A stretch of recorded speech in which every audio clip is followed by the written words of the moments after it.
Welcome to the Empowerment Hour, a podcast dedicated to the woman ready to take charge of her life, live in her purpose, and be unapologetically authentic. I am your host, Nancy Ruffin, award-winning author, mommypreneur, and the self-proclaimed Latina Oprah who is dedicated to helping women unleash their power, discover their purpose, and live up to their fullest potential.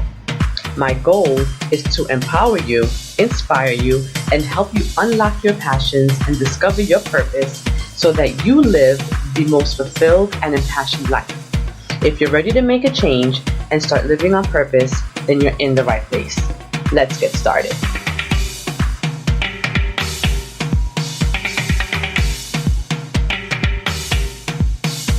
Hey guys, welcome back to another episode of the Empowerment Hour podcast. It's your girl, Nancy Ruffin, and today we have a really special episode of the podcast. I have a great guest that I will be speaking with today. She is someone who I hold near and dear to my heart. She used to be one half of this podcast. So if you've been following us from the beginning, then you know I used to have a co-host. So today she's actually back. We're going to talk about her hiatus and where she's been at all of this time. We're also going to talk with her about a new creative endeavor that she has recently embarked on. And we're really just going to get all up into BK Writer's business. So sit tight. Grab a pen and paper in case you need to take notes during the episode. And in just a few minutes, I will be tapping her in and we will be talking to my BFF, Maria Rodriguez. So, hey guys, I'm back. And as promised, I have my bestie, my BFF, my Gail to my Oprah, BK Writer, aka or Switchblade Tongue, aka Brooklyn's daughter. In case you guys did not know, this is the woman with the many names. But please help me welcome back my beautiful friend, Maria Rodriguez. Hello, listeners and Nancy. How are you? It's been a while since I've called into your show. It's always exciting. Yeah. Thanks for having me. Thanks for extending your platform to include my voice. Always appreciative of you. What's going on? Girl, always. I mean, well, first, I guess let's get into just letting our new listeners know who you are. People who may not be familiar with BK Writer, just tell us a little bit about who you are, what you do, and just something important that, just whatever you want our listeners to know about you. Let's see. So my name is Maria Rodriguez Morales. I am a blogger and on the BK writer, not writer. Don't add the ER. Gotta keep it street. Yes, because she's from Brooklyn. Told ya. WRITA. Basically, I write for my blog. I discuss pop culture. I actually write about how feminism and pop culture intersect. I've written a few pieces that have actually, gone viral yes. in a good or bad way, depending on how you look at it. My writing tends to get people talking, my perspective on things, and whether you agree or not, it definitely brings people to the water cooler. Absolutely. And, so I took not a short hiatus, depending on who you ask. But you took a long hiatus because it's been it's been over a year. Where are you? Why haven't you been writing? Because it's been over a year, and in this social media obsessed world, if you're not consistently producing content daily, right? Yes. So you've been gone for a while, and I just want to add, guys, wait a minute, wait a second. I just want my listeners to know that she's also a contributor for the Huffington Post, and she's written pieces for HuffPost that have gone viral, guys. So I want you to, when you get a second, go and search her name.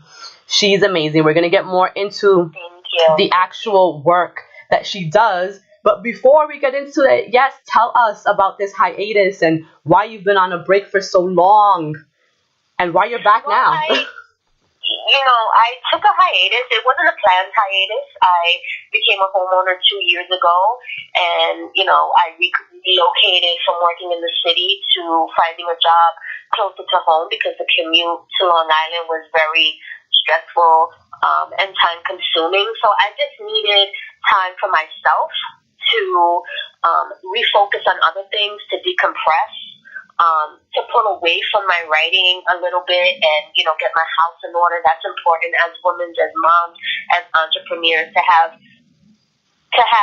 all our cards in order so that the stress from our everyday lives doesn't conflict with our creative lives. Absolutely. And I needed that time to step away from my creative platform and focus on what was going on at home. My son started a new school, and, it was middle school, and those are important times, for our kids, and I needed to make sure he was good, So, I kind of put my family first, and I didn't feel guilty about it. I needed my home life to be a reflection of where I am right now, Absolutely. That's what that was all about. And I think that is it's a great point that you make, because I know for myself as a mother as well, and for many moms who are out there, whether they're creativepreneurs or entrepreneurs or have side hustles, I know that many of us struggle with that mom, and pursuing our passion and how to juggle the two and how to balance that.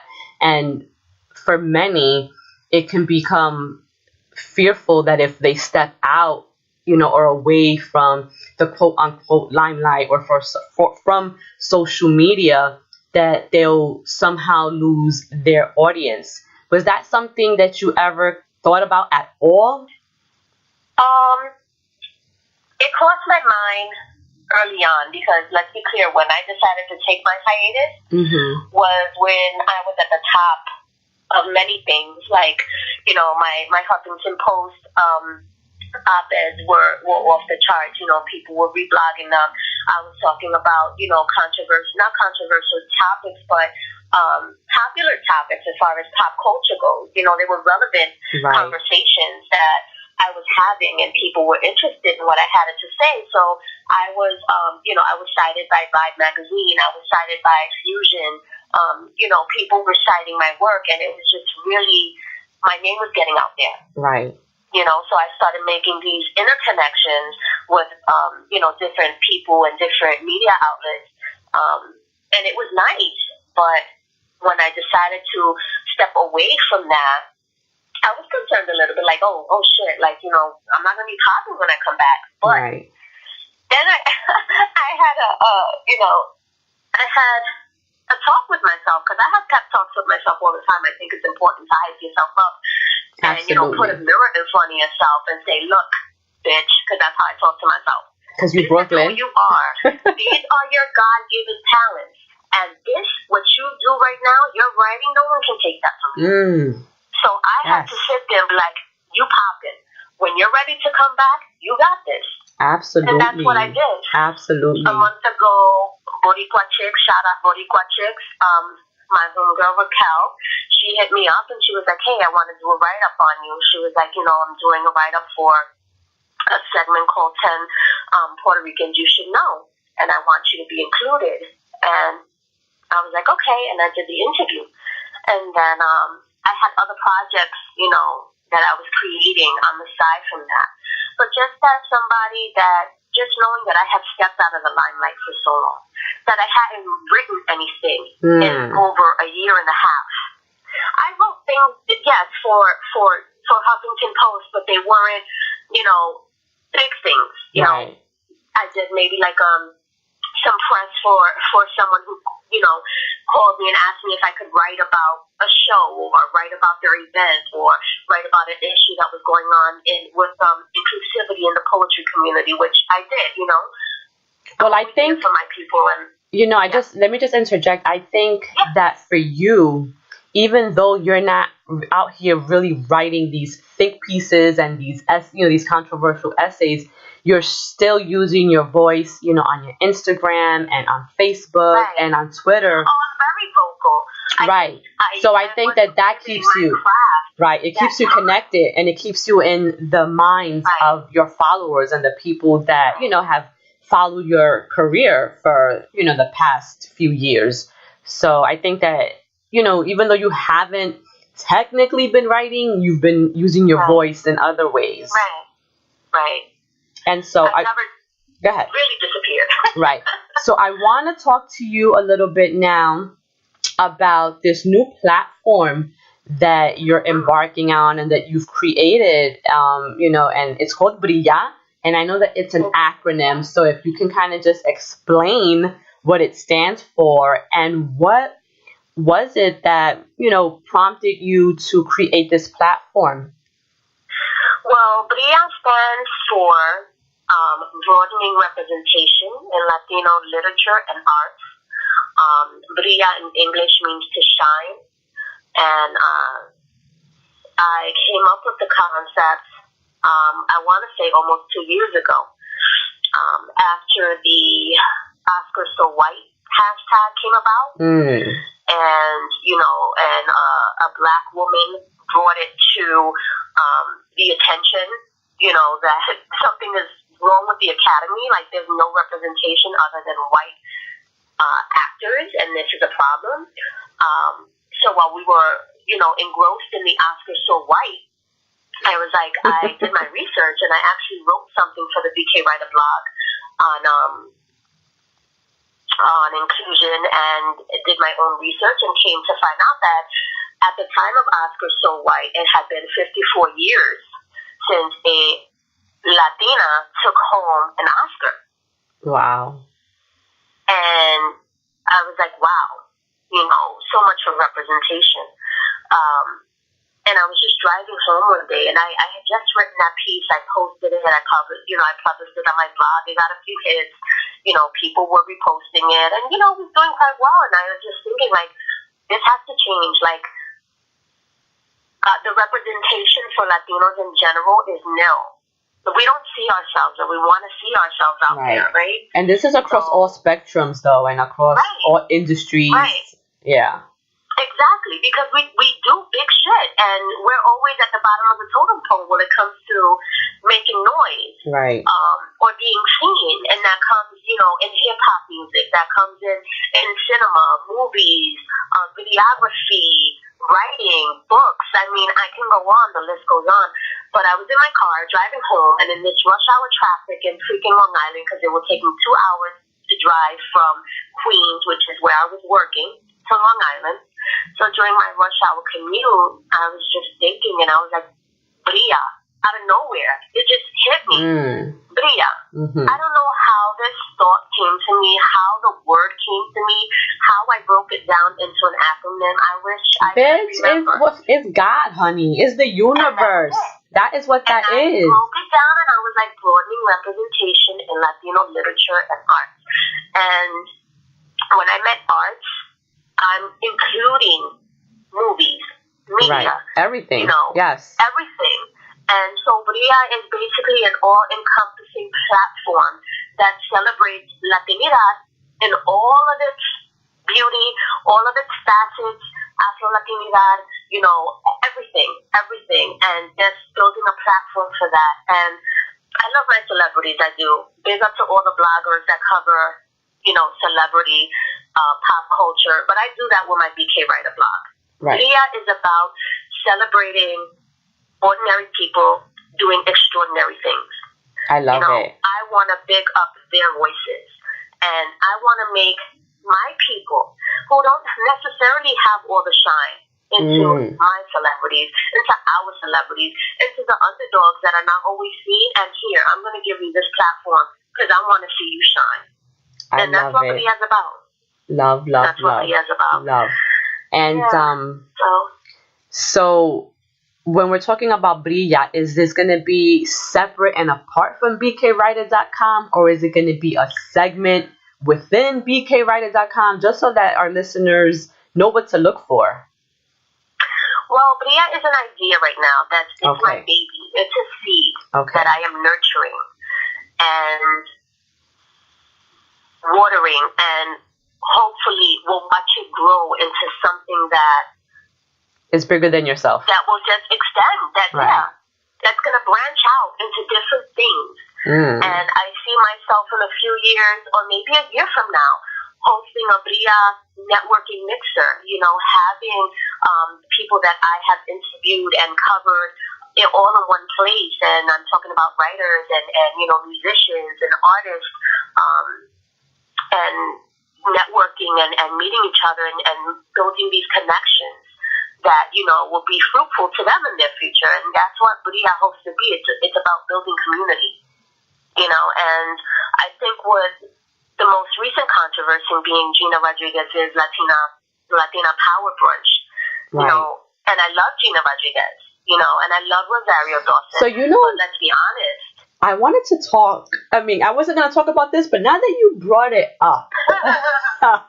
I think it's going to create some interesting dialogue between the two of us, because, for those of you who may not know, Maria and I, we are best friends, and there are and there are a lot of things that we agree on, but then there's a lot of things where we don't agree on. And with regards to the Gina Rodriguez, not scandal, but for those of you, if you've been on Instagram, then you know that she recently hosted this Latina brunch, and she posted a picture, and then she hashtagged it, Latina Power? Was that what it was? Yeah, it was Latina Power. And so the imagery in the picture was of very light-skinned, fair-skinned Latinas, Rosario Dawson being the darkest one. And really she's not that dark, when you think about it. But I wanted to talk to you about why do you think that there was such an uproar? Because it wasn't a misrepresentation, really, when you think, they were all Latinas, right? No, it's not a misrepresentation, and I don't think that Gina Rodriguez did it intentionally. Right. But when she sat down and took that picture, it was just clear. It was clear, and the misrepresentation was in that photo that there were no black Latinas. So it gave So it gave the impression as if there's only one. Because there's a problem when we talk about Latinidad, and we talk about the heavy hitters in Hollywood, and we all look at, nobody likes to talk about colorism, right? Because everybody's on this kumbaya shit, how we're all the human race. But when you break it down, we're not all treated as humans. And Absolutely. that means that, darker skinned women, and that includes black women, that includes black Latinas, are at the bottom of the totem pole when it comes to representation. So when I called Gina Rodriguez out for the Latina Power photo, and it wasn't just me, it was Twitter. Afro-Latinas were a buzz on Twitter because they felt left out. Absolutely. And actually, I'm forgetting her name. Orange is the New Black, help me out here. Dasha Polanco? Dasha Polanco. So she, I think, I don't know, someone linked her to the tweet or something of Gina Rodriguez saying, "Oh, but we invited so many Afro Latinas and none of them could come," or something like that. Something to that extent. Right. And Dasha Polanco said, "Well, I never got an invite." So there are so many. But wait. Dasha Polanco también is light skinned. So yes, she can technically qualify as an Afro Latina, but she's not any darker than Rosario Dawson. She is darker than Rosario Dawson. That's one. But I felt like girl, she ain't black is my point, okay? She is not black, but she's gone on record and saying that yes, she's a woman. But Maria, but she's not black like Gina Torres. Right, but Gina Torres wasn't invited either. But we don't know that. Neither was I'm just saying. I'm just playing. I am playing devil's advocate. Yes, I have to. I have to be the other voice. So my bottom line is that there's a serious colorism issue. then it was evident in that photo, and it rubbed people the wrong way, you know. And believe me, I get it. I get it because I am what I like to call Afro-Caribeña. I am not like my sister who has, the nice, beautiful flowing hair. I got this curly, kinky, nappy, beautiful hair as it is. But, I am not the traditional looking Latina or what Hollywood has conditioned society to think of when they think of, of Latinas. Like, I'm not a Sofia Vergara type. You know what I mean? Right. But I also think I think it's also up to us to have these important conversations. No. And I want to say that when I write about things, I know that call out culture is huge now. Like, everybody wants to call people out, and they use social media and there's trolls everywhere. I'm not that person. Right. Anybody that knows me knows that I'm a super chill woman. I'm very down to earth. I'm very approachable. I'm not about call out culture, but I'm gonna call you in. Well, the thing with That's you, what I call it. I'm gonna call you in. Let's have this conversation. Right. And it might make us uncomfortable. We might disagree, but we need to have this conversation. So I'm gonna call you in, sis, and let's have this absolutely, conversation. I think that which is right. what I appreciate what I appreciate about what you write, because a lot of times it forces both you and I to dissect, the topic, whereas initially you write from a certain perspective, then, I share my input from my perspective. I see things with a different lens. You see things with a different lens, but what it does is that it creates the dialogue, and I think that's why you write what you write. Both a way with having learned something different, and and I'm always open to having discussions, because you know what, I don't know everything. Right. And I might have a conversation with someone that will present something to me and make me see something in a different light. You know what I'm saying? Right. So I think that part of the BK Writer blog is having these important conversations, and me writing about it, and then other people will, say something. I have to say that I get criticism from both sides. I get criticism from the Latinas that think that, oh, but you're not black, you light skin. Like, why are you advocating for black women? Like, why? You know what I'm saying? Like, people are really bothered about that. And I'm like, first of all, fall the fuck back. Fall the fuck back. Like, so I've gotten that. I don't want to delve any more into that, but I don't want to get off topic. But I've gotten the frustration, and I've gotten the, I don't want to say hate, because I don't think anyone hates. Well, you know what? I've gotten the frustration. Well, how do you, and how do you? I've also gotten that from black women. But how do you deal with that? I mean, as a writer, I know it's hard to stay out the comment section because you want to see what people are saying, right? And sometimes the comments are not favorable. Sometimes they really go in. And so how do you deal with that? My two biggest lessons were case in point. When I wrote my first viral piece, which was Beyonce's Lemonade is Not a Latina Narrative. I got so much flack from that piece because Afro-Latinas thought I was telling them that they weren't black and they couldn't appreciate this album, or they couldn't write about it. Right? So I got called out by the Afro-Latinas. Then I wrote another piece about Jennifer Lopez being called a cultural appropriator. Right. So I wrote a piece about that. And then I got called out by black women telling me that, I had no say in who appropriates black culture. Like, stay in my lane. Right. So I caught it from both sides. And that comes with the territory. So what I've learned to do, I think I called you after the Lemonade went viral, and I was like all in my feelings, like, oh my gosh, everybody hates me. And let me tell you something, I'm a Pisces, so like I'm overly sensitive. Right. So I was in my feelings for like a good 2 weeks until the hype over that piece died down. And then the same thing happened with the Jennifer Lopez piece. And I was like, what? But I was like, you know what? This is good writing. Yes. This is good writing. Yep. This is making people talk. Yeah. It's drawing a conversation. And I've learned to stay away from the comments. I will write a piece, and I will dead ass not read the comments. That is smart. I won't block anyone's comments. Right. I will use the whatever, the blocking, I won't take the option out of reading the comments. I just won't read them. Right. Because there are trolls out there, and they're freaking brutal. They are. You know, they'll pick at everything. Right. You know, and but aside from that, I do get a lot of love. I do get a lot of people that get my writing. I get, you know, DMs from girls and women that, you know, big me up and say, you know, I love your blog. I can't wait till it comes back. Like, thank you for writing this. Like, you said what I want to say all the time, but I don't care because I'm not as outspoken. Right. You know, so it has its pros and its cons. And I just roll with the punches so long as they're not, you know, literal. Right. And, you know, so just shifting the conversation a little bit, I mean, because I think it still aligns with what we're talking about.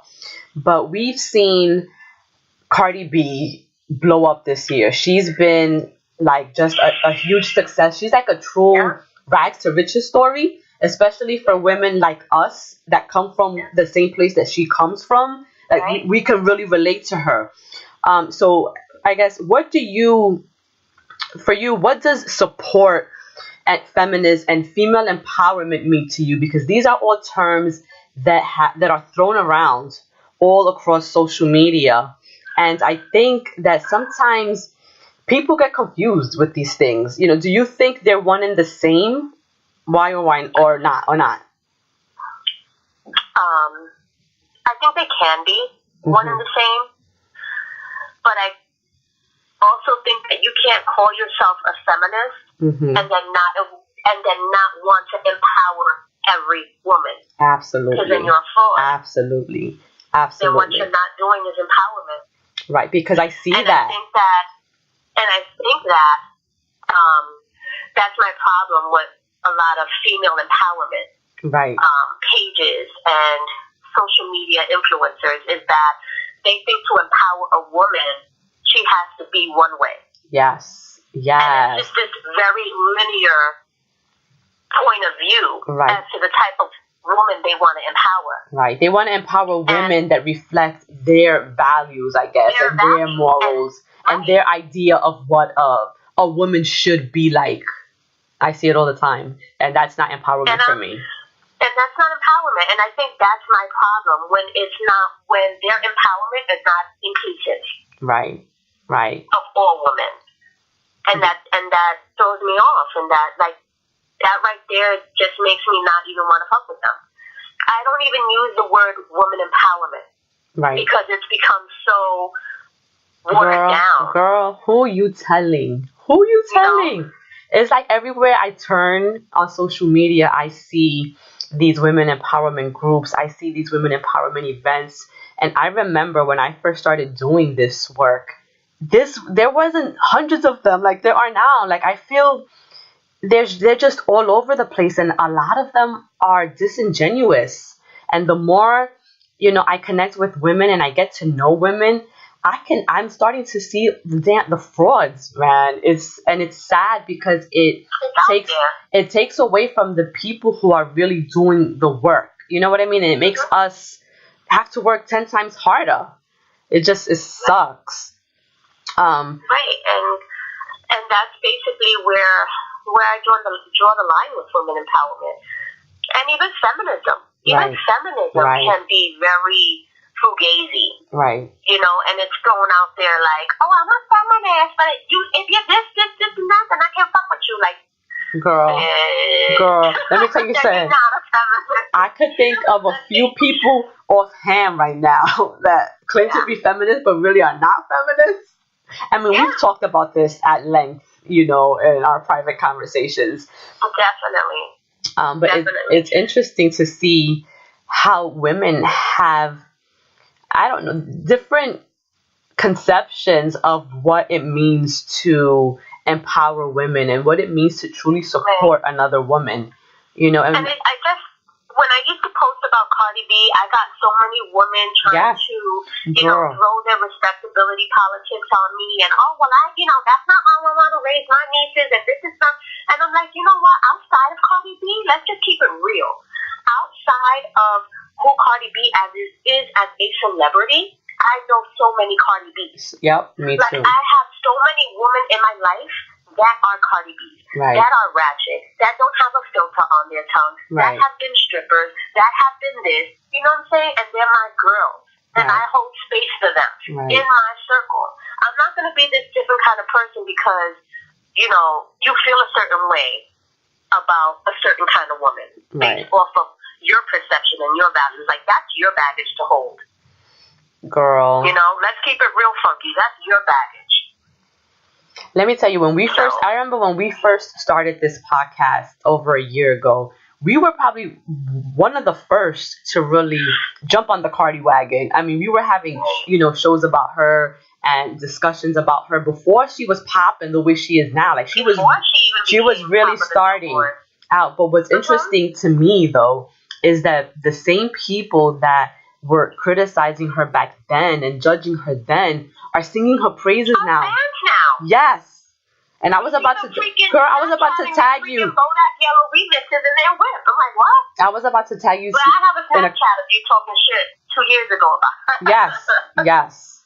You know, and it's just ironic, though. It's ironic that the first, I guess, instinct when it comes to women like her, for some women, is that they don't want to see them win. So they're going to try to knock them down. But then once they see that they're winning and they're on top, now they become... I was right yes, the whole time. yes. Mm-hmm. I mean, I think it's just very representative, though, of just the culture that we live in. It doesn't have to be a Cardi B per se, but it can be anyone who's an underdog, right? People don't want to see you win until you're winning, and then everybody wants to come jump on the bandwagon. Right. You know? Well, I could go on about... we could. Winning and female relationships and, you know... but I'm not even going to go there. That's for a whole nother segment. Have me on again. Yes. Discuss that. So I think before we let you go, what advice would you give to aspiring writers and I'm going to use your term here, creativepreneurs? Well, when I first started out, I didn't want to call myself a blogger because I felt like there are so many bloggers out there and it's an oversaturated market. And I still feel that way. Right. I call myself a writer. You know, I just happen to have a blog. But what I would say is to write from your authentic voice. That doesn't say, you know, ignore your grammatical errors. Don't use spell check. No, that's very important. Let's be clear. Right. Please, I subscribe to Grammarly monthly. Like, right. It's very important to me. But write from your authentic voice. Your readers always know when you're faking the funk. Mm-hmm. They always know when you're using too many big words, when you're not being genuine. You know, I code switch a lot. I go from very intelligent Maria to very ratchet Maria, and that comes across in my writing. Right. But I've heard time and time again, when I read your piece, I heard your voice. Yes.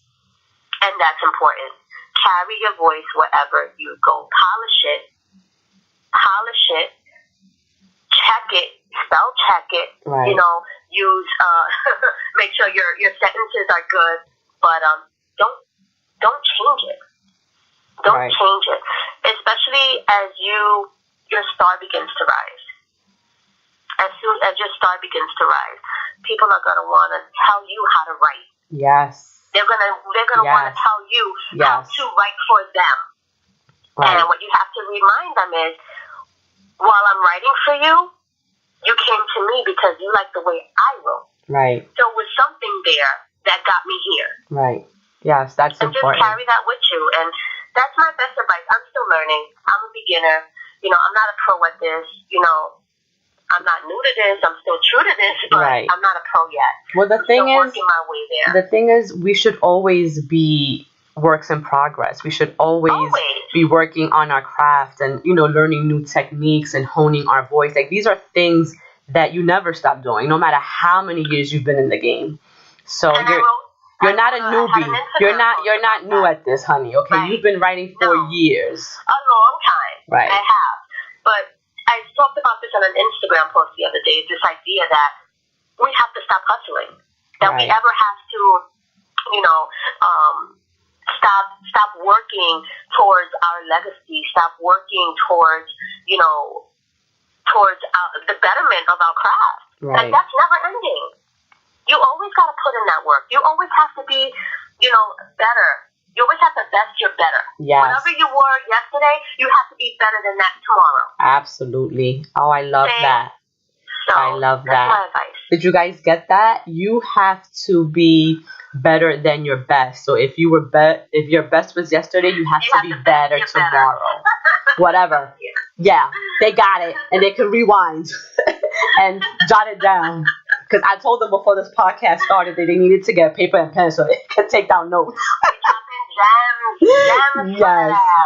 But with that, honey, I want to thank you for joining me on this episode. It's been such a pleasure. I really miss our connection and how we used to do this thing, on the podcast. It's like we always pick up right where we left off. I swear we just did this podcast last week. Absolutely, absolutely. But before, thank you for always, letting me be my authentic self, letting me come up here, curse out a storm.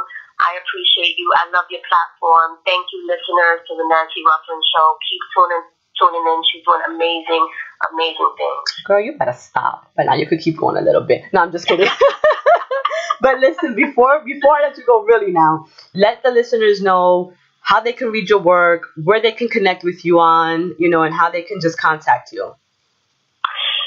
My blog is relaunching Wednesday, November 1st. You can read my work on BK Writer. That's B like boy, K like kite, WRITA.com. The BRILLA blog will also be part of the BK Writer blog. They're not separate entities. They will be on the same website. I'm also on Instagram, BK Writer. I'm on Twitter, BK Writer. I'm on Facebook, BK Writer. So just look for me, like my pages, stay connected, and see what's coming up next. Well, thank you, honey, and thank you to all my listeners out there. I hope that this episode was helpful and useful to you. And if you didn't get anything out of this conversation, I hope that at least you got the last little nugget that Maria shared, and that is to always use your authentic voice. Never change for anybody, guys. Be you, and you will always succeed. So until next time, mi gente, go out there and crush some goals.